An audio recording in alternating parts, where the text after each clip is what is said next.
Mahaba ang buhok, maamo ang mukha. Maladyosa raw sa ganda ang batang ito. Ang ganda mo naman. Paamo lang ako eh. Ganda ni baby girl. Sana all maganda. Hello guys, at yun nga, habang nagpiprito ako ng isda, ako ay nag-aalaga ng aking anak. Magandang gabi sa inyo lahat. Ayan o. Sa aking itsurang to, hindi pa ako naliligo. At saka, thank you guys, wala talaga akong suot-suot na pang taas na. At yung anak ko nga, ay panay lang siyang panunood. May bisyo na siya guys, yung anak ko. Nga po pala, sa nagtatanong, ako po ay 4 na anak. At yan nga po ang buso ko. Yung 3 kong anak naman na napasok, nasa bahay po ng mama ko.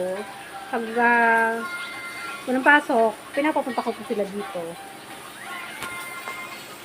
So, yun nga guys, ang ating view of the night, latest video content today. Ano ba? Oh, yes. Shit. Sobrang init talaga. Guys, magandang gabi sa inyo lahat. At ito nga ho, ipiprito ako ngayon ng isda. Pang ulam ngayong gabi. Isdang ito ay galunggong. Galunggong guys. Para ko guys na nagluluto sa tongko. Talagang maitim guys yung ano ng silin ko. Hindi ko alam kung bakit ganun. Next naman ay magluto ako ng ginisa. Igigisa yan guys sa talbos ng kamote. At yan nga guys, meron na ako na luto dito na una.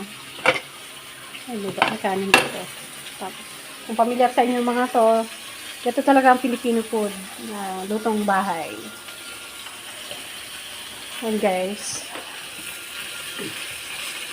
Sinala ko na nga po siya.